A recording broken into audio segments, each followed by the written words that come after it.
I'm Jim Donio. Welcome to String Band Sessions Podcast. Our next series is entitled Putting It Together.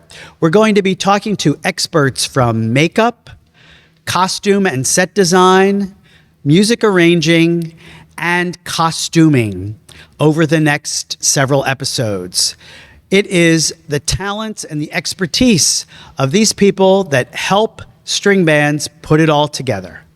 So I am here with Jim LoSasso, and I think I can say pretty confidently, Jim is responsible for changing the face of the Mummers Parade, quite literally, in that Jim brought his unique talents to makeup and masks in the Mummers Parade. Jim, thank you so much for joining us for the String Band Sessions podcast. So let's just start out with your background. Where did you grow up? Well, I was born in South Philly, around 19th and Rittner. Okay. And then we moved out. I was young, about 3 years old. We moved out to Delaware County. Okay. In Briarcliff. It's like part of like Glen Olden, but it's Briarcliff, the section. Okay. And I lived there, And have you remained there? I remained there. You've remained there? I did remain there. And where did you go to school? Did you go to school in South Philly? No, I went to Our Lady of Fatima in Seacane. Okay. And then I went to Cardinal O'Hara High School. Okay. And how about for your, did you have formal art training? I went to the Hushin School of Art. It was in Center City around 13th and Arch. Okay. Okay. And I started out being a commercial artist. You did? Right. And did you work? I did. Did you work as a commercial artist? But I always dabbled, even in art school, with makeup stuff and masks and prosthetics, and everybody always said, you should really be in that. So eventually I did that. And then there was a James and Son costume across the street from my school. And he said, Jim, the string bands, the Mummers, they asked me if they know a guy who can do some makeup. And that's when I met, through him, Greater Kensington String Band and Vince Tonelli. Vince Tonelli was the one that got me into the Mummers. And that's how it started. Bands. So you were never a mummer yourself? No. And no one in your family? Yes. My uncle Joe Tercy was he was in Fralinger for years back. He played the saxophone. Okay. But you never marched? No. You were never a marcher? No. Okay. So you probably always had this creative part of yourself. My whole life. And who knew that this was going to get combined with this Mummery? So you get introduced to Greater Kensington, I guess, in 1982, you said. Right, 82. And they were preparing for the 1983 parade when they were doing a clown theme. Right. So clowning around or just something. Clowning around. Yeah. So you came in, and so how did I came in, made up as Emmett Kelly. You did? Yes, all in with the tears and all. You made yourself up. I made myself up, and I walked in like that. And he says, "Oh yeah, that was good." It's good. They said that's pretty good. The guy came, because I was against a guy called Peanut Butter at the time. The other makeup guy, Peanut Butter. Peanut Butter. Of course, the guys were always calling me Jelly after that. Because you were Peanut Butter. Right? Yeah. But and that's how I got into it. And then I showed him all my designs and went over it, and then I got hired. And that's how I started to do the makeup. Mummers. I remember from that year, Bob Dix was the captain. Right, he was the captain. And I remember in the finale, the scene where he was Pagliacci. That's where he was made up as Pagliacci. Mm-hmm. And it was, I think, there had always been a makeup, of course. Oh yeah, right. Kind of, simple, rudimentary makeup. But makeup was not, until I think, as we get into those years, it did not become an integral part. True. They had people come in of the whole for thing. Special stuff here and there, I think, But this was different. Right. This was creating a whole, series of images of the different characters, the different features, in the parade. To have an impact, and makeup definitely began to have an impact. So after that, the 1983 parade comes and goes, and then, as luck would have it, you meet and you're introduced to Perry DiMatteo and his father, and his dad. and they were the ones that got me into Hegeman. And they brought you to Hegeman, where Right. I was Right, at that exactly. time. And I had designed a theme for Hegeman for the 1984 parade, Right. which I'll say a little bit of a story here. It was originally going to be called Stepping Out with Satan. That's how I presented it to the band. Right. It was devils. It was a devil presentation production. And there were some people in the band that felt that if we called it Stepping Out with Satan, we were somehow glorifying the devil. So we needed to change the title. And we came up with the title Dante's Dancing Inferno. Right. So Jim comes in and, we meet you. Right. And you see, my designs, and then the costumes were being made by Carl and Mary Braun. Right. And you come in, and now we've give you like this blank canvas Right. to figure out, what are these faces going to look like? Right. And do you remember? Yeah, I do. I remember putting I knew I had to start with a red face, but I started putting flame designs for your eyebrows. And, Yes. And it was all contour. There was no prosthetics then, so it was all contour and makeup and shading. With your little goatee and the mustaches. Yeah. And that's all those little details. All those little details. And a lot of people, when they saw it, I think at first people thought they were masks. They were masks or prosthetics. Right. Because the way that you were able to contour and shade, the cheeks, right, the eyes, the nose, the forehead, and everything, the sides of the face, right, the neck, even. We did, it just, did that. From a distance, it really had an impact. And this was a time where there was a pit band, and then the Right. big part of the band, but all 64 guys, all 64 faces devils, yeah. were all devils. Yeah, they were. And you had to do 64 of the same facial design for all these. No, I would have for all these guys. Women in the clubs or something. I'd be trained, and we'd have classes with them, and I would show them how to do my design. Right. And they did good. Then I would go around looking at everybody to tweak it and make them make it better. I'd go over things, and that's how it started. Yeah, but everything had to be attached. Oh, yeah. We had the, like Yeah, you said, we had the goatee, long pointy goatee. we had mustache. the long pointy mustaches. We had the that's when you had the flame that was painted on the yes, flame we had eyebrows. Flame eyebrows. Right. So that was for the that was the 84 parade. Right. And then I think that sort of, after Kensington and And Hegeman, that started- that kind of people put you, knew me, Yeah, yeah. people began to know you, Ask and that questions. put you on the map. Right. And then you get approached by Quaker City String Band Doing the Scarecrow for 85 for the Scarecrow's heyday. yeah. For Scarecrow's heyday.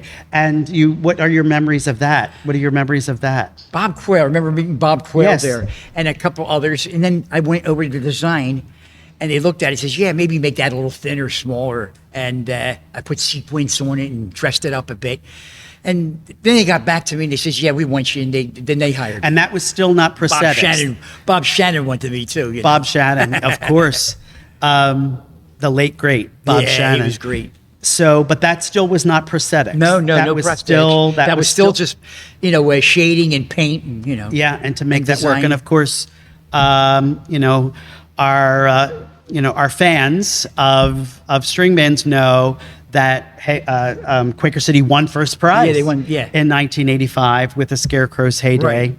and then 1986. Now the following year, now you get engaged by Polish American String Band, and that was really something different because it was a very unique type of theme that had really never been done before. Which he was prosthetic though. Some of that was prosthetic. Yeah, his forehead and stuff like that. That was Dr. High Tech and his Right. Robot Ramble. You got it, Yeah. right. So how did you approach that? Because that was really different Well, they from always what you give me had done. sketches from the designer, and then I put my own stuff in it. When they looked at it and said, "Yeah, Jim, that's good," or just make this a little bit square or more longer, and then we go from there. And But you did begin to now attach things. yes, that's when I starting to attach things. And so you'd had your training in commercial art, and you had done some graphic design. Right. But this was really different. So how did you educate? Well, how did you educate yourself in I always molds did that. I and did makeup? that. even when I was going to art school before Mummers, I Okay. was already doing that. You know, for Halloween, people got dressed and won prizes Okay.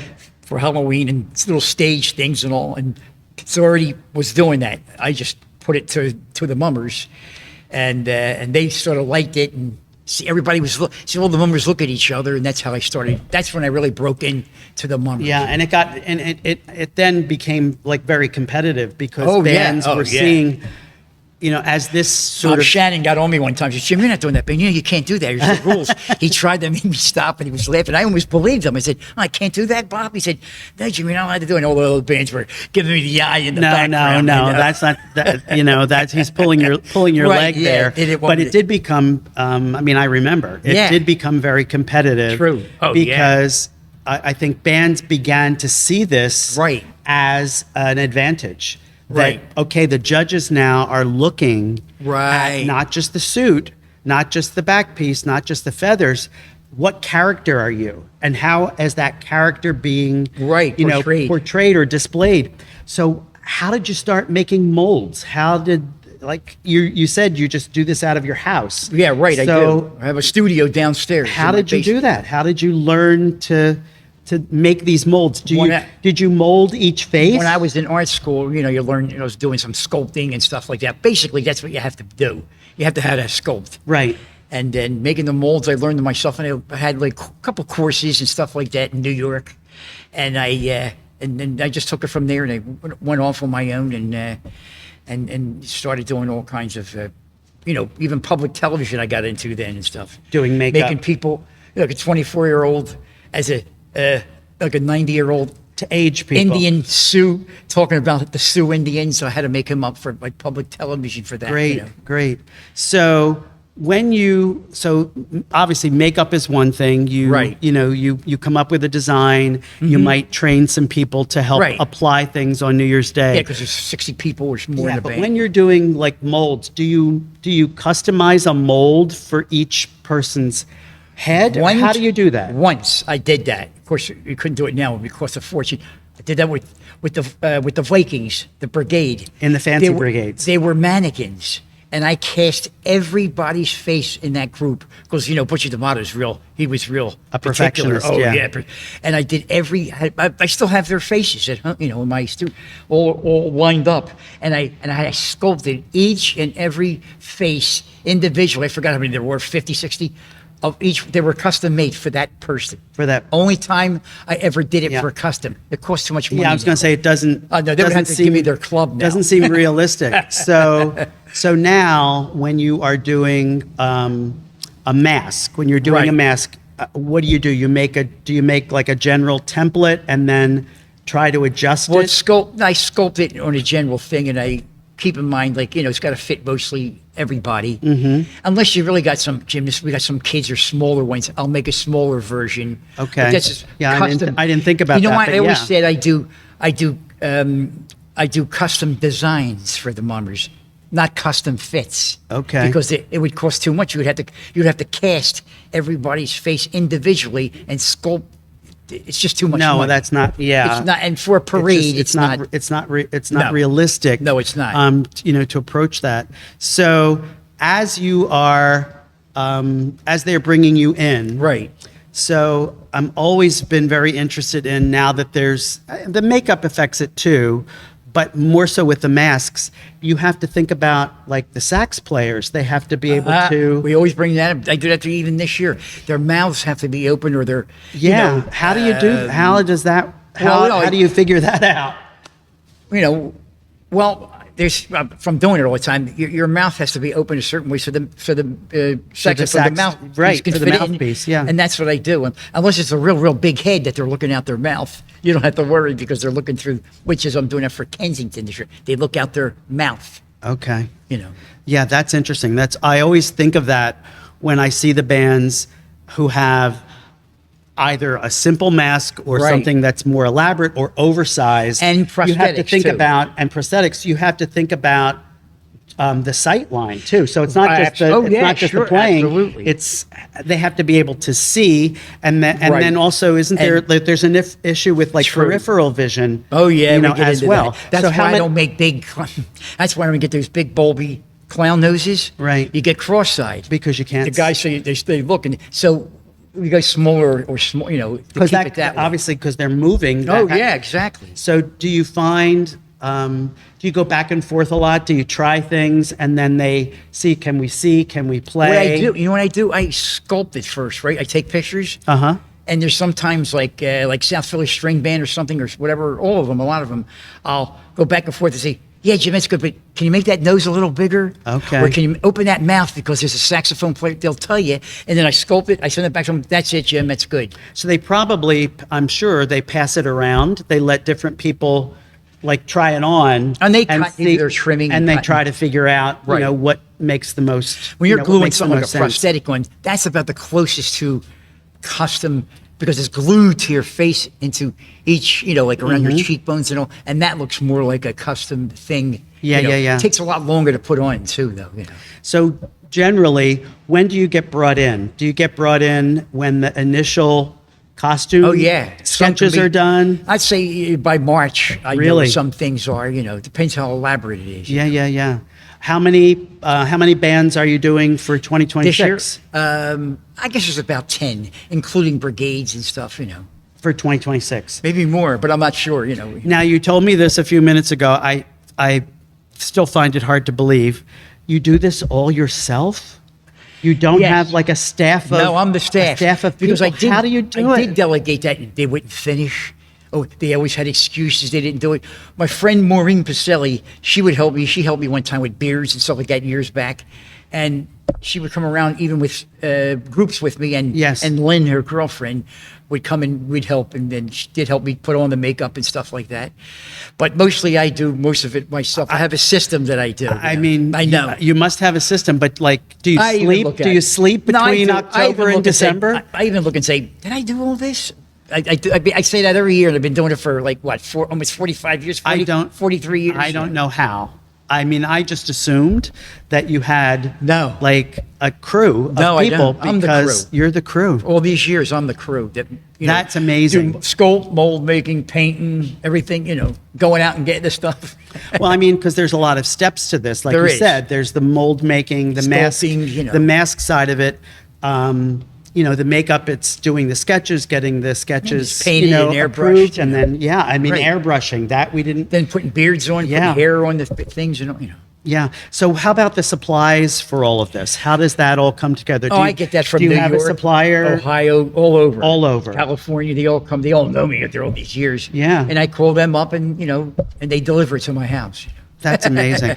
So I did mention a little bit ago that when Jim first came to Hegeman for the 1984 parade, we were devils.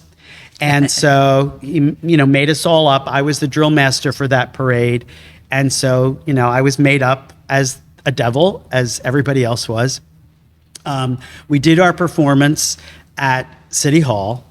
And unbeknownst to me, a photographer for National Geographic takes a picture of me at City Hall, and maybe 3, 4, 5 weeks, after the parade, I get this letter in the mail with a release form for my photograph, a photograph of me to be included in the magazine. I had no idea how it was going to be used. I just assumed it was going to be like in an article about the parade, Right. A little picture. Sure. It wound up, I was this like centerfold of the National Geographic Traveler magazine in this, the full makeup, and it was really It was focused. like a big Playboy fold. Oh, it was not Playboy, but it was a fold out.